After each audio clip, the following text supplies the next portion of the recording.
You're listening to the LSG Sports Network, the authority on Texas high school football.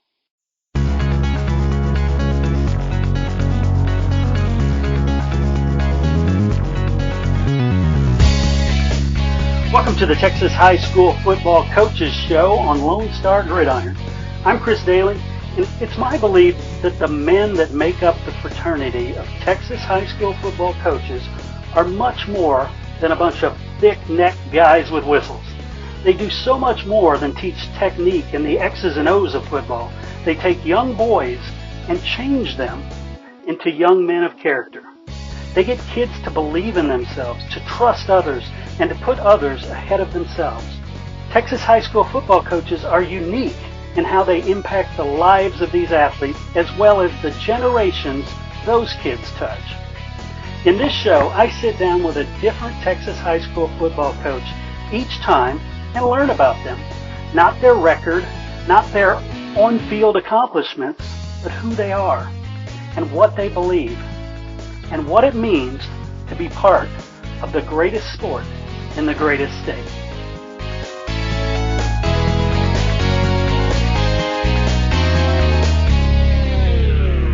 Hey everybody, welcome back to the Texas High School Football Coaches Show. I'm your host, Chris Daly, and today I have a coach that had been around for a bunch of jobs and almost gave up on the idea of being the head coach, sitting in the big chair until he finally got his shot, and now he's been doing that for a while. Yes, we will talk with Coach Triston Abron of Pittsburg right after this. Hey, if you're involved in your team's fundraising, get this. I was recently introduced to Success Fund, and I was blown away by what it can do. If you're not already using Success Fund to manage your fundraising, you'll really want to check this out. SuccessFund.com. That's Success, F-U-N-D.com.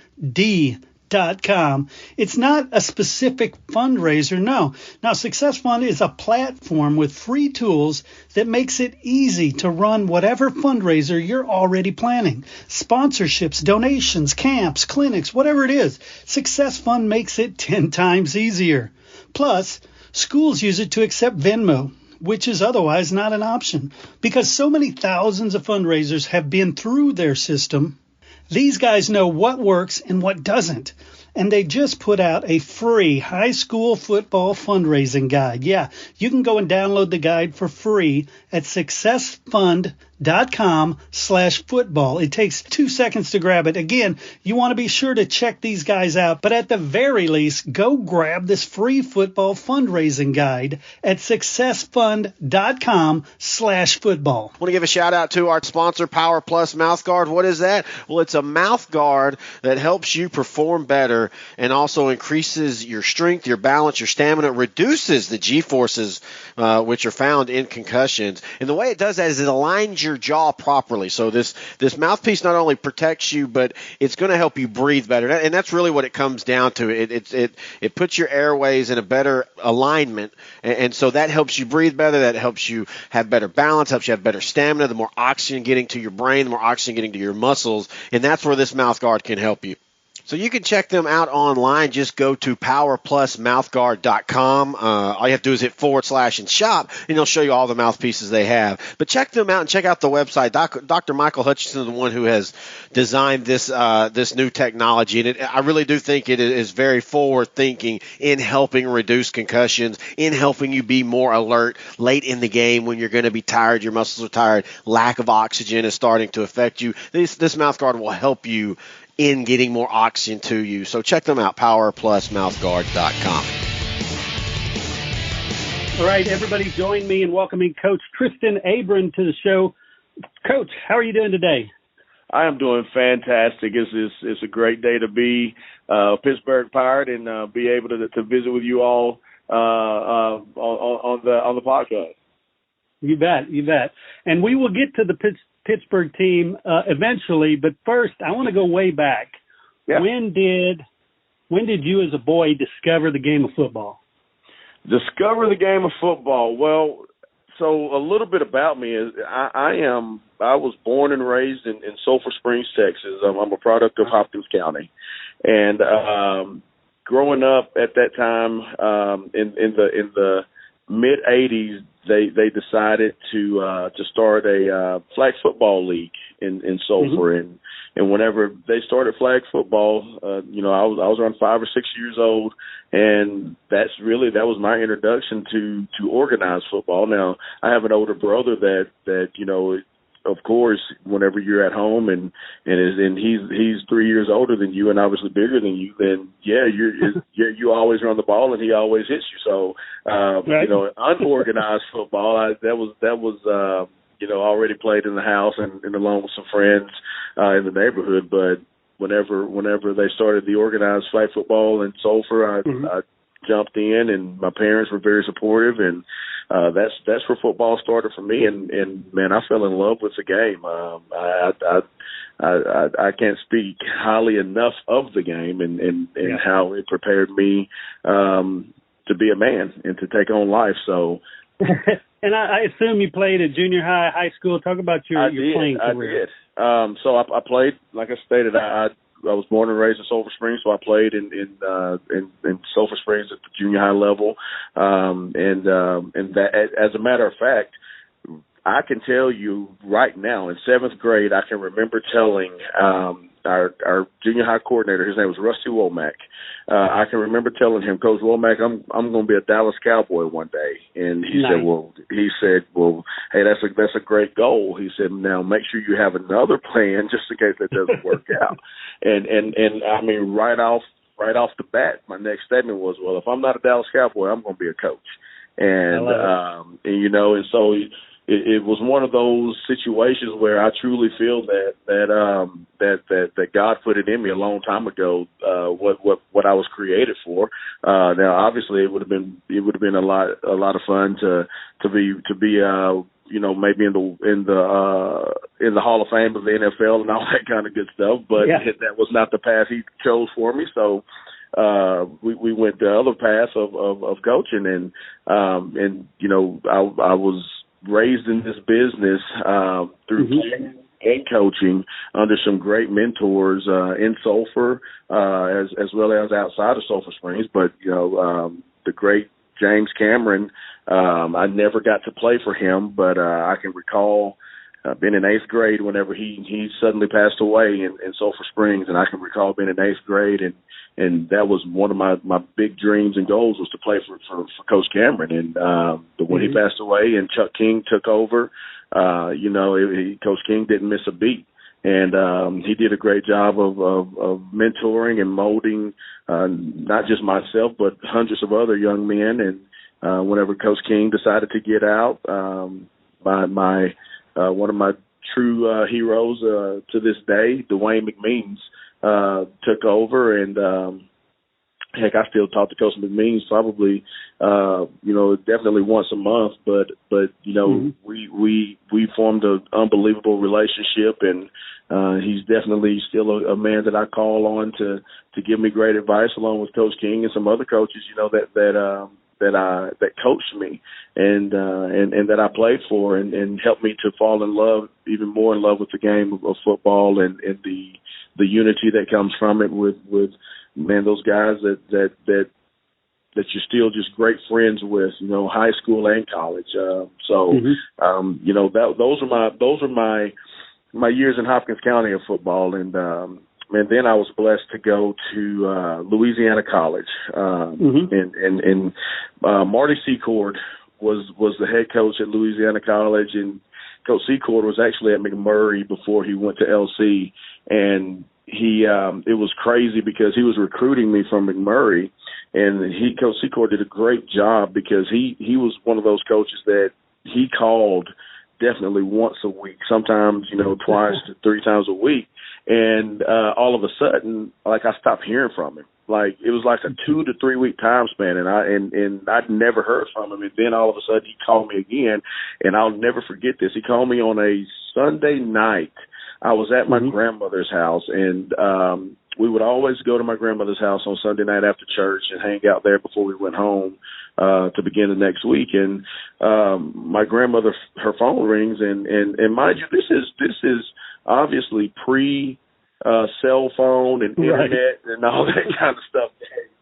So her phone rings, and she says, Triston, this is a coach for you on the phone. And a coach for me? How did he get your phone number? And how did he know, even though I was over here, So when I got on the phone, it was Coach Secord, and immediately, again, the coaches that coached me in high school, they were relationship guys. So whenever Coach Secord found my grandmother's phone number, and again, I still don't know how you do that back in those days, but he found my grandmother's phone number, and found out where I was, found my grandmother's phone number, and called me there. I knew that no matter where that man was, that's where I was going to play football. And I did go to Louisiana College and suffered a second ACL tear, and just decided that this was God's sign, and maybe this is not for me to play, but figure out a way to stay in. And Coach Secord allowed me to stay on as a student assistant coach at LC, and man, it helped propel me to where I am today, into what I'm doing today. It's those men that poured into your life as a young man, and as you start to become I'm not going to call myself an older man, but you start to get up in age, they still pour into you, and those are still the type of goals that I have within this business, with the young men and women that God brings in my path daily. So I'm still being mentored by great men, and they're teaching me the right way to do it, and that's my plan and goal, is that whenever I'm at their age and possibly retired, I can do the same thing for other young men that I was blessed to coach and be a part of their lives. I love that. And if you could talk about the learning curve when you started assistant coaching and doing some helper work there at Louisiana College. What were the big things that were like, oh, I didn't realize this was a big part of it? Okay, I can tell you right now, the first one was, all right, Coach Secord said, all right, hey, Triston, you are in charge of laundry, and man, whenever when you get put in charge of laundry and you have an entire college football team that is your job to make sure that the clothes are washed, dried, put back out, in the tab. I mean, we can talk hours on that, but you realize immediately that there's a lot more to this coaching thing than the X's and O's, and especially at that level of football in Louisiana, or at Louisiana College, and the other part of that is Coach Secord was restarting the program because they had stopped their football program when World War II started. And so whenever they wanted to restart it, they went and hired Coach Secord, and so he was in the process of rebuilding. And I mean, heck, if we had 5 coaches on staff, I mean, that's all it was 5, and I guess if you count me, it was a 6. But heck, I didn't know what I was doing. I thought I knew what I was doing, but I didn't know what I was doing.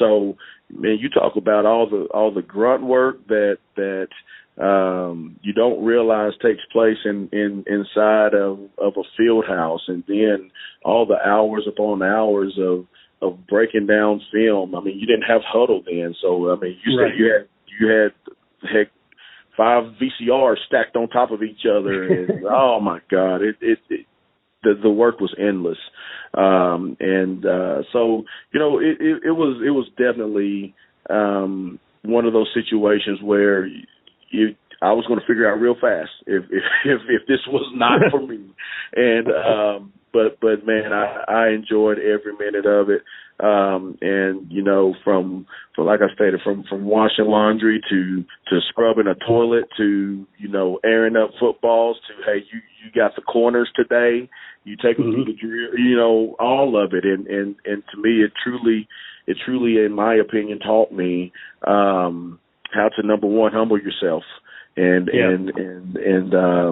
know that there's a lot that goes into this, and the winning, yeah, it's fun on the field and all that kind of stuff, but really the winning starts with that laundry being clean. You know, that the winning starts with, you know, that toilet being scrubbed and looking great, so that you know those athletes and yourself as a coach, you know the importance of keeping things nice, tidy, clean, neat, and how that affects the overall outcome of a game. You know, so there are a lot of small lessons, unexpected lessons learned in the world of coaching that have nothing to do with X's and O's or even a weight room. So I was thrown into that pretty quick, and again, loved it. You know, just loved the life lessons that came from it, and how I was able to again turn into a better coach.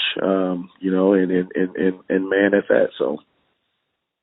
Now, if you could talk about those, you know, you got a young coach who just starting out, he's going, oh my gosh, look at all this laundry I have to do. I have to do the field. I have to do all this work. What were the little golden nuggets that made it all worthwhile early on? One of the most important, to be quite honest with you, is actually something that I personally still try to do to this day, you know, sitting in the seat that I sit in. And, you know, there's always a ton of stuff going on, but, you know, whenever I get an opportunity, I want that first year coach to see that I'm in there doing the laundry myself. Yeah. You know, that I am, you know, spraying down the weight benches and wiping them down, that I am, you know, doing all those things that you know, that I learned early on. You know, you're never above that is what I feel like.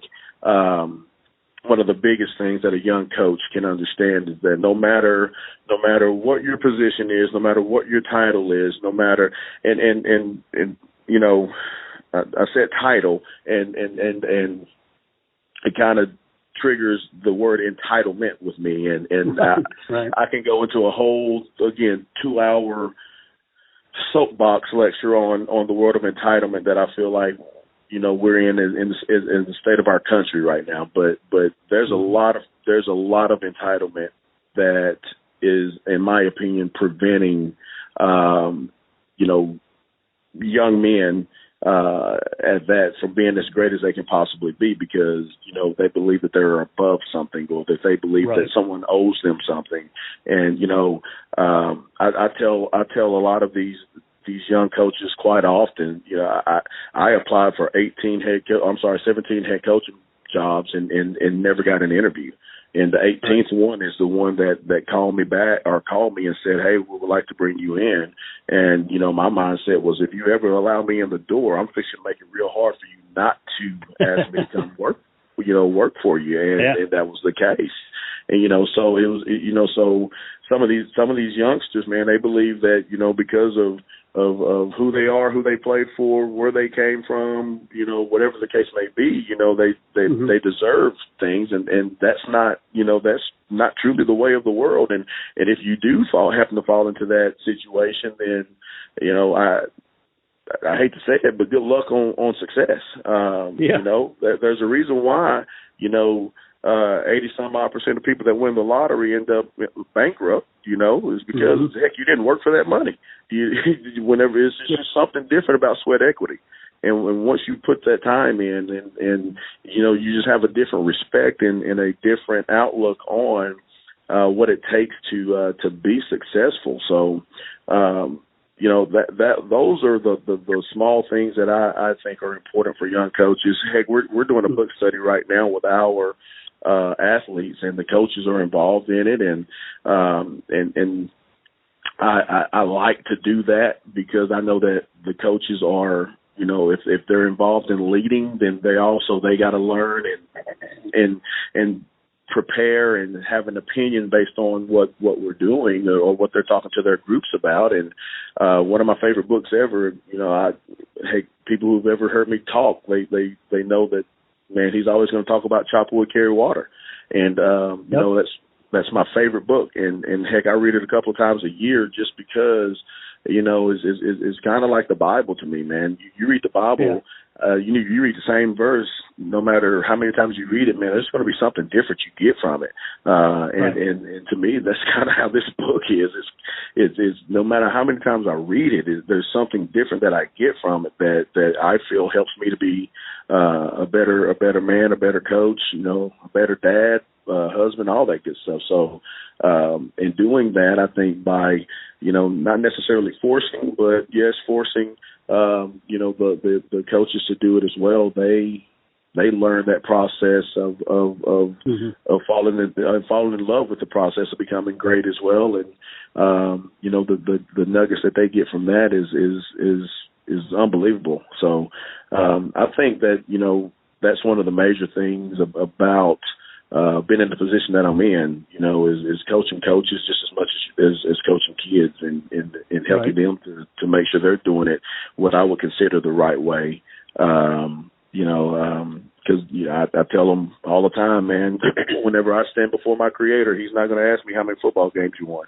What did you do with the lives that I placed in front of you during that time you were there? So, if it's just about winning games, and if you're not doing it the right way, man, I'm glad I'm not having that conversation that you might have to have with him. So, that's kind of the things that I find are important, and I think that all the young coaches and even old coaches need to be reminded of and need to have knowledge of. Right on. So now take me from that job to your current job. Let's go stop by stop and maybe pull out who you met, who you learned from there. Okay. Well, obviously, like I stated, I was at Louisiana College, and was with Marty Secord, and again, Coach Secord's still a mentor to this day. If you don't know much about Coach Secord, he got out of collegiate coaching and retired, as a matter of fact, from high school, Texas high school coaching 2 years ago now. He retired from Frisco Wakeland. A quick story on that. So Coach Secord got to Wakeland, right? And I was in Sulphur Springs coaching, and Coach Secord called me 3 years in a row offering me a job. Okay. And the third year he called me was 2007, I believe, 2007 season. Going into the 2008 season, and he called me, and like I said, I was in Sulphur Springs coaching, and he said, "Hey, I'm offering you a job one more time. I got a position open. Would love to work with you again." And I said, "Coach, if you'll just give me one more year," I said, "I think we got a shot at winning it all." I said, "So if you just give me one more year, Coach, call me next year, and I'm telling you, I'll come work for you." And he said, "If you don't take the job this year, I'm not calling you again."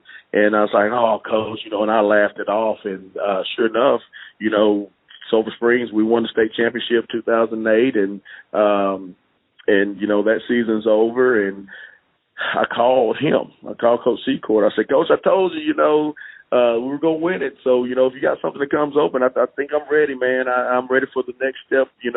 Would love to do whatever I can to try to be a coordinator as fast as I can, all these kind of things." And his response to me, and he stuck with it to this day. He said, "I told you I was never asking you again. So therefore, if another job comes open here, I'm not asking you to come work for me. You turned me down 3 times." So again, that man is still teaching me lessons. As I've gone through this whole coaching deal, but I learned under Marty Secord, and I also there at Louisiana College, Buck Buchanan, who's the head football coach at Hendrix College in Arkansas, and man, the great Vance Morris, man, if you know anything about Austin College, in the old days, and you probably know something about Coach Mo, but Vance Morris, I learned from him. He came to Louisiana College with Coach Secord because, as a matter of fact, he's Coach Secord's father-in-law.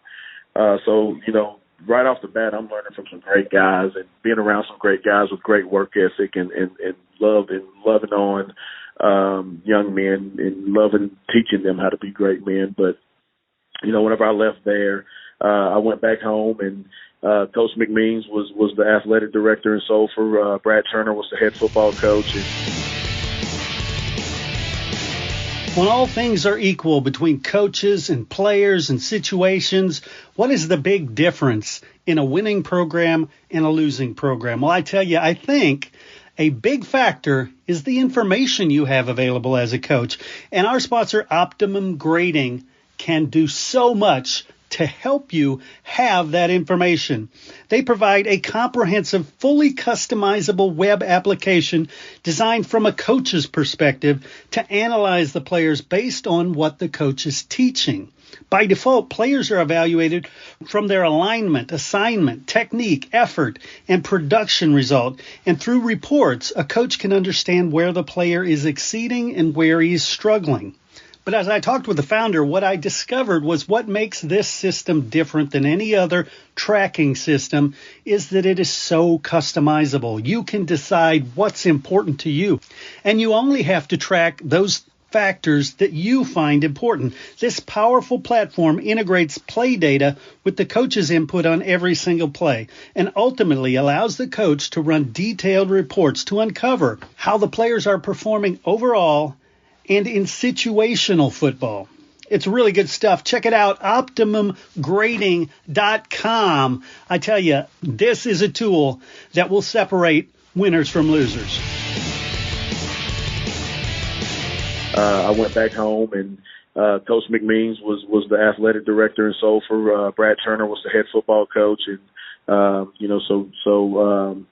McMeans helped me get a shoe in, I guess, for lack of better words, with Coach Turner, and spoke highly of me. And Coach Turner hired me to come to Sulphur right out of college and come coach corners at the varsity level. And that was really truly my first dive into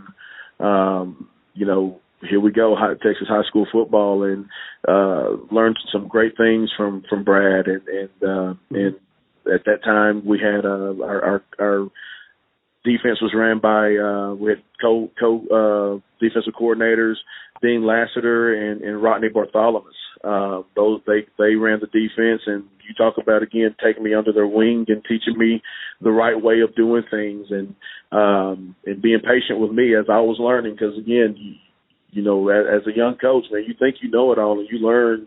If you humble yourself, you'll learn real fast. Man, you don't know crap. So those guys did a great job of helping mentor me, and what was even better was those two guys actually had coached me in either junior high or high school, so I already had a relationship with those two guys. And then Coach Turner left and went to Springtown, and I stayed home, and Coach Owens was hired, and one of the true mentors of teaching me how to be a head football coach, athletic director is Greg Owens. Most everything that I do is based from Greg Owens as far as leading young men and leading a program. And I can't thank him enough for modeling that way to me. But Coach Owens, did a great job in Sulphur Springs for many years before he decided to retire last year. And I've always coached defense. A lot of guys, they say, well, you're a defensive guy, whatever. I can't deny it. I can tell you how to defend just about most anything that some offenses will do to you. But if you want me to go run an offense, then good luck. We're gonna bring somebody with me. But Steve Hale came in with Coach Owens as the defensive coordinator, and Coach Hale, man, he has an abundance of knowledge, and he just poured into myself and other coaches that were on staff, as well as learning from Matt Young whenever Coach Hale left. Matt came in when Coach Hale left and went to Arlington Heights. Matt came in and took over the defense, and man, did a great job of just making it. We got our defensive staff together, and we've just made the defense ours, and Matt did a great job of allowing everyone to, kind of have a say in what we thought and just put it together. And, Matt, I think truly taught me how to be a coordinator in that sense. I can't thank him enough for that. Whenever you're sitting with a guy who has won, I don't know how many state championships at Denton Ryan, he comes in and he's running the defense now in Sulphur Springs. You sit and listen. So that's that was a big help with Matt coming in, and then Jeff Reardon, who is phenomenal. Jeff, I coached with Jeff in Sulphur. He was offensive coordinator for a long time and was calling the offense. We won the state championship there, and I still call Jeff and get a ton of advice from him to this day. But Jeff, when he left Sulphur, Matt moved over to the offensive side, and what was awesome was that was the time when Jeff went and got the Crosby job. He called me after they offered him the job. He called me and asked me if I was interested in coming and being his defensive coordinator, and I was like, heck yeah, I'm interested. Well, the next morning, Coach Owens called me in his office and he said, I'm sure Jeff's already called you, but I'm going to offer you this one first, or offer you this one too. And being a Sulphur guy, for me, it was always a dream to be a coordinator at home, and even if the opportunity showed itself, and by no means am I looking to leave Pittsburg, Texas, but the opportunity down the road shows itself to be a head coach at home. I mean, I don't know who wouldn't want to do that personally. I just think that's something cool to do, to pour back into a community that poured into you. Right. But Coach Owens gave me an opportunity to coordinate the defense, and he said it's yours, and never really just butted in, and it was kind of sink or swim, brother, but he allowed me to get some really good guys around me that helped me stay afloat and helped me to grow in coordinating, and even put myself in position to sit where I'm sitting right now. And I can't thank Coach Owens enough for that. But I learned a lot. I'd always been a back end guy, but being the DC, man, you got to know it all. So we stole Scott Rozelle, who's the defensive coordinator at Lindale right now. We stole Scott Rozelle he was at Denison at the time, and man, you talk about a guy that came in and man, he's full of knowledge, but specifically in the front end, and man, I learned a lot in the front, with the front D-line stuff from him, and man, that was a lot of fun. And Chris Owens, which is Greg Owens' brother, he linebacker in high school. He coached linebackers for us, and so it's been just some great guys that actually were a little more seasoned than me whenever I was the defensive coordinator that helped me become as good as I could be in that role, and I can't thank them enough. And so we go through that process and have a few good years in Sulphur. And like I stated, man, after I was a DC for a few years, I started wanting to try to see if I could dabble around and run my own program. And like I said earlier, man, I had applied over, I guess, about a 3 to 4 year time span. I had applied for 17 jobs, and never got a sniff, never got a call back. Every now and then we get an email, hey, thanks for sending your stuff in, but we've gone this route. And to be quite honest with you, you talk about, just several gut shots, and by no means, like I stated, being as humble as possible, but there were some schools that I had applied for that, I would look at their records and, the history and, some of that stuff. And it's like, I'm sitting here looking at some of them, and I'm like, dude, y'all hadn't even been to the playoffs since the '90s, and you're like, I mean, I can show you just all the success, the recent success.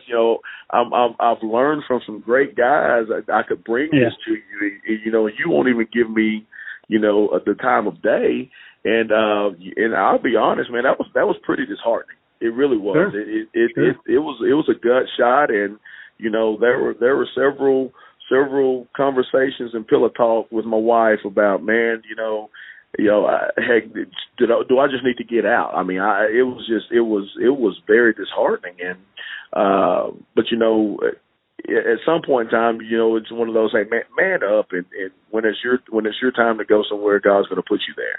And right. Sure enough, I'll never forget that I was at the regional track meet and in Arlington, and Coach Gentry had resigned at Paul Pewitt, and I knew a little bit about Pewitt being from Sulphur, and Pewitt, being a Northeast Texas school.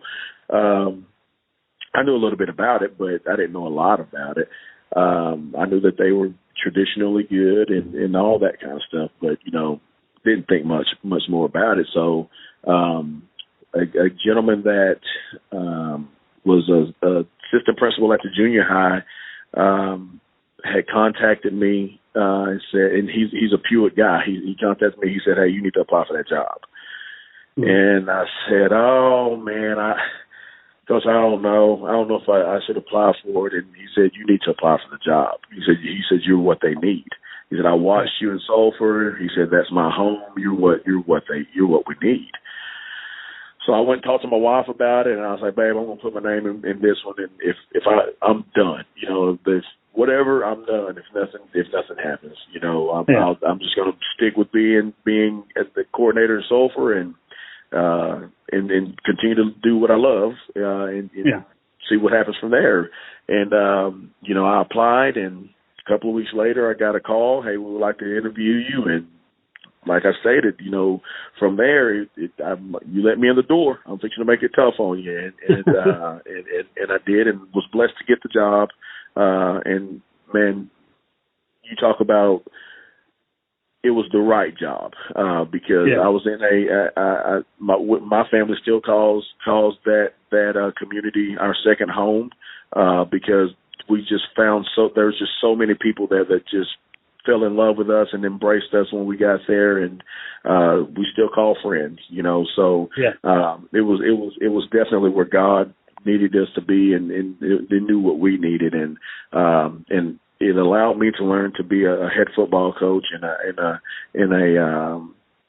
athletic director all together, and it was great. And so we're there for a season, and we have a good football season, and I can remember that I was a late hire. They hired my first day on the job was June 4th. Wow. So school's out.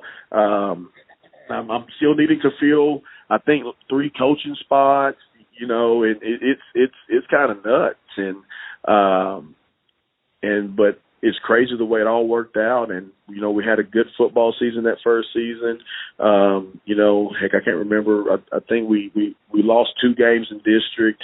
So we ended the scheduled season at 8-2, I believe, and but we lost the wrong 2 games. We got beat by Wascom, and we got beat by Dangerfield, and unfortunately, because of points and all this kind of stuff with Elysian Fields, we beat Elysian Fields, but the point system and all that kind of stuff, we ended up the 4th seed in the playoffs. Well, that year you didn't want to be the 4th seed in the playoffs because you drew Newton first round. Right. And, that's whenever they could have beat anybody in the state of Texas. I don't care your classification. Right. But those guys, we go play them, and I tell you, another godsend was I was blessed to meet Coach W.T. Johnson, and just the conversations with him during that time. I just it's just amazing to me how the cards where they fall and the people you meet, and just to help you become a better version of you. We get to Paul Hewitt, go through that season, have a great off season. The next season, the locker room, I can remember the first day of 2 days. I told them nobody else in the state believes this, and that it includes the people in this town. I said, but guys, we're going to be playing at Jerry's World, on December the 16th or whatever day it was. I said, so here we go. This is day one of it. Get ready. And, sure enough, we had a great season, man. Those kids bought in and they believed it. And we had a great season and ended up obviously playing Gunner in the state championship game. And, just fell short there to a great Gunner team. But I was so proud of those guys and again, their buy-in. And, whenever that season was over, just things began to take place and, other opportunities came about and, ended up in Mahia. I left Paul Hewitt and went to Mahia and I'll be honest with you, that was my first time outside of East Texas. So going down to the Central Texas area to really is a foreign land, but very, very, very talented young men and women in Mahia, and some really good coaches that were there. We did a great job. We struggled, starting out the season there. As a matter of fact, I was able to bring a D-line guy that coached with me in Sulphur Springs. His name's Chris Valdivinos. He came to be the DC with me in Mahia, and Jeremy Griffin, who was a Hewitt alum, and the slot T guy, he came with me to come run the slot T at Mahia. So it's kind of, again, we're taking over a spread offense.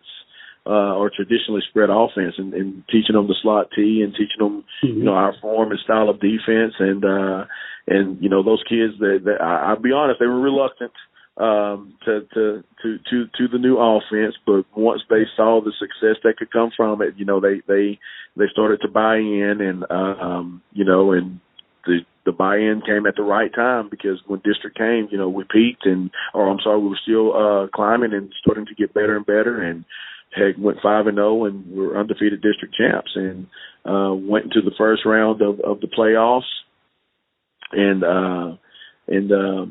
we played Spring Hill, beat Spring Hill, and that was that COVID year. So unfortunately, we had the COVID case on our team.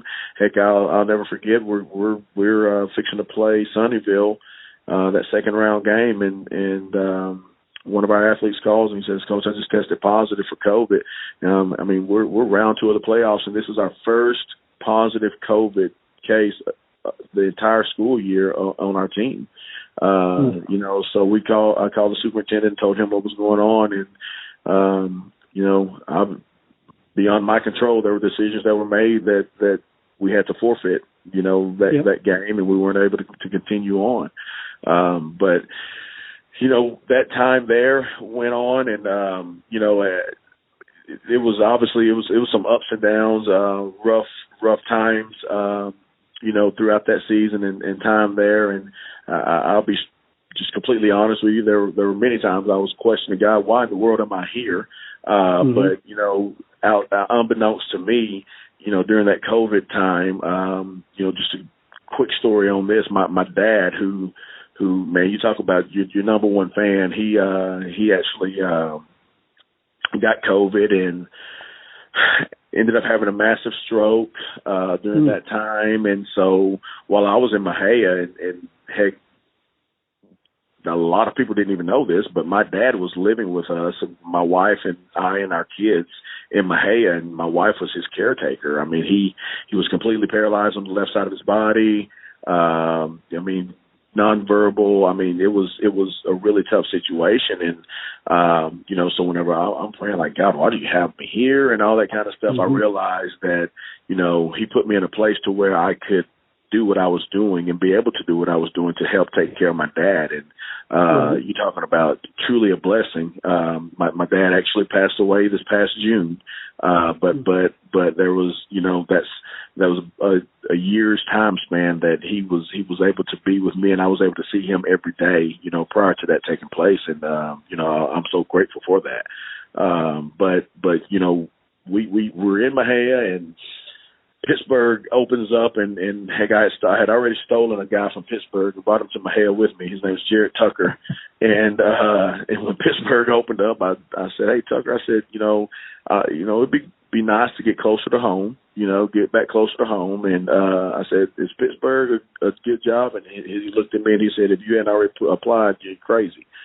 I said, "Okay, that answers that question." So, I put in my application, and, a few weeks later, our superintendent, Terry Waldrop, he called, and we had about a 45-minute long telephone conversation, and then he called me back. We set up an interview, interview with the interview committee, and a couple of days later came back and just spent the morning with Mr. Waldrop, and he offered me the job, and that's how I became a Pirate, and my family became Pirates, and we're excited to be here, excited to be in a great community, excited to be around great kids that are, man, they're hungry and just eager to be successful, and that's what I'm about and what I love. So we're really pumped about being here and knowing that the sky's the limit. So that's kind of as quick as I could get it, crash course in my journey into where I am right now. I love it. The background theme that I hear are those relationships with other coaches. If you could talk about that brotherhood of coaches and how y'all actually work together, even though you may be on different teams. Oh yeah, most definitely. Heck, I'll go back to Reardon. Jeff Reardon. He's at Chapel Hill, and heck, we've scrimmaged each other. My 2 years of being here in Pittsburgh, he keeps trying to get me to play him, and I told him he's gonna have to graduate some of them D1 dudes that they keep falling in his lap over there and walking around the streets of Tyler Chapel Hill. But heck, man, Jeff is just a wealth of knowledge. He obviously has connections with guys that are full of knowledge, and he does a great job of just mentoring me, and heck, even after the scrimmage each year, he'll don't hold you when you have a great relationship. People, they don't hold back punches, and and he immediately walks up to me and tell, "Hey man, you guys did a good job, but if you do this, and you focus on this, it'll definitely help you be a little better." And like I stated earlier, as long as you'll humble yourself and take that constructive criticism, you'll always become a better version of yourself, and help the others around you become better versions of themselves. So, Jeff is one that I just can't, not talk about whenever it comes to guys that you play against and you converse with about being better. And heck, Josh Gibson up at Pleasant Grove, in my 2 years, man, in my 2 years of being in Pittsburgh, he's one that I can definitely bounce ideas off of and ask him his opinion, and he definitely will give it, and doesn't hesitate in that. And whenever you can associate yourself with those types of guys, that man, they really have a genuine heart that they want to see you be successful. And and that's the deal with Josh. Whenever it comes to us, playing one another, hey, man, I want to beat the crap out of you, just like I know he wants to beat the crap out of us. Yeah. But when it's all said and done, whenever we can, hey, give each other a little bit of advice and maybe you didn't know that this kid was tipping this off, or maybe you didn't know this, or maybe you didn't know this. It just helps you to like I stated, be better and continue to learn from one another in the profession and as well as being opponents. So those guys are great guys. Heck, Jared Moffitt down at Van. Moffitt, I grew up watching Moffitt play ball, and have been blessed to coach against him a few times, and he does a good job as well as just pouring into you and even asking your thoughts on some things, and it's been really good. It's been really good, and I know that I'm very fortunate to have crossed paths with several guys that are, like I said, are genuine guys that just want to see you and help you be successful, and guys that you don't even play, but that you formulated relationships with, and heck, DJ Man, even though DJ's out in Lubbock, Texas, man, I can call DJ and Blaylock, William Blaylock, those guys way out there. I coached with them in Sulphur and formulated relationships with them then. Joseph Sam, who's at Arlington Bowie. Heck, I would talk defense with Coach Sam whenever he was at Mansfield Legacy, and we formulated a relationship. And one of the greatest, I guess, mentors that I never coached with and or coached for or whatever or played for, but Carlos Lynn. Who, Carlos, that guy, man, you sent him a text and hey, coach, can I visit with you? Coach, hey, can you answer this question? And give me a second, and just a wealth of knowledge from some guys across this great state that, whenever obviously when we're not playing one another, we want nothing but the best for one another. But when we're playing one another, I'm just like them, I'm trying to kick their teeth in just like they're trying to kick my teeth in. But there's nothing like Texas high school football coaches and the relationships and the bonds that are created throughout it. So, I know that this is a very special place to be in this very special profession. Right on. Well, Coach Triston Abron, gosh, I want to thank you so much for sharing some of this wonderful story that I love. Every time I get to interview a coach, I get a great story. I love it. Awesome. Did you play Texas high school football? If you did, you're part of an elite group, the Brotherhood of Texas High School Football. All football players, past and present, who have ever suited up in the Lone Star State are eligible. Go to LoneStarGridiron.com/brotherhood.